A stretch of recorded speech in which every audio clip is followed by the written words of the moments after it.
What would you do if the one person you trusted most was living a double life on your dime? I saw it with my own eyes, the faint blue glow of her phone screen at 2 a.m. in our Chicago bedroom on North Clark Street. Her thumb moved with a practiced secret rhythm.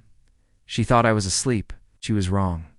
I saw a name Julian and a string of messages that felt like a physical blow, each one a nail in the coffin of our 10-year marriage. The words blurred into a single searing brand on my mind. He has no idea. Can't wait to feel you again. My wife, my Sarah, was a stranger lying beside me. And in that cold, silent moment, I knew our life together was a lie, but I had no idea the rabbit hole of her deceit would lead to a trap so perfect it would not only destroy her, but also the man she thought she loved. If you genuinely enjoy our stories, please subscribe to the channel. Tell us where you're from and what time it is right now. It's always fascinating to know how far our story flows. The signs had been there, hiding in plain sight. The late work dinners that smelled of unfamiliar cologne, not office takeout. The credit card receipts from a boutique hotel, the Gwen, just a few miles from our home, a place we'd never been together. When I'd ask, her answers were smooth, almost too polished. It was a client meeting, honey. You know how demanding this new project is? She'd touch my arm, her eyes wide with a practiced innocence that now made my stomach turn. She became a ghost in our home, emotionally distant, her laughter reserved for the screen in her hand. She and her lover, Julian, felt untouchable, wrapped in the arrogance of their secret world. They thought I was a fool, the loyal, clueless husband, paying for the stage on which they performed their betrayal. For a week, I was a wreck. I couldn't eat. I couldn't sleep. The man who looked back at me in the mirror was a hollowed-out shell, his eyes sunken with a humiliation so profound it felt like a physical illness.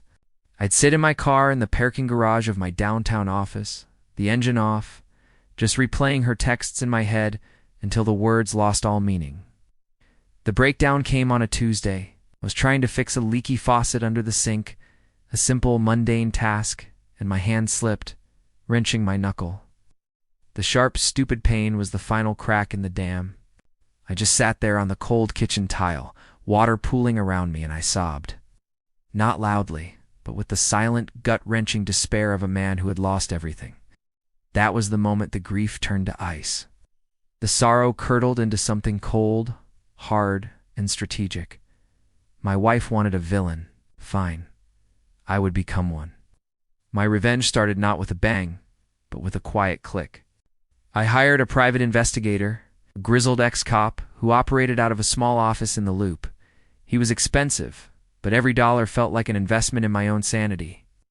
While he gathered the hard evidence photos of Sarah and Julian leaving the Gwen, their hands intertwined, their laughter echoing in the crisp Chicago air, began my own, more personal assault. I knew Sarah's weakness, her vanity and her desperate need for social validation. Her affair wasn't just about passion. It was about status. Julian, as she described him in a hushed phone call I recorded, was a wealthy investor with a portfolio that could buy and sell our quiet life 100 times over. Here's the beautiful, terrible secret. Julian didn't exist, at least not the version she knew. The real Julian was a struggling actor I'd found, a man with a mountain of debt and a face that matched the picture ID created for him online. I was the one pulling the strings. I was the wealthy investor, the one catfishing my own wife's affair partner, feeding him lines and funding their dates with a secret credit card. I orchestrated their entire romance from the shadows, a puppet master watching his masterpiece of destruction unfold. I made him promise her the world, a penthouse in Manhattan, a summer in the Hamptons, a life ripped from the pages of a magazine. And she, blinded by greed, believed every word. The trap was set for our anniversary dinner. I booked a private room at Alinea, the kind of place Sarah loved to be seen in. Her parents, her closest friends, my business partner, they were all there. She arrived glowing, dressed in a new designer dress I'm sure she thought Julian had paid for. She looked at me with a pity I could barely stomach. Halfway through the main course, I stood up, clinked my glass, and began my toast.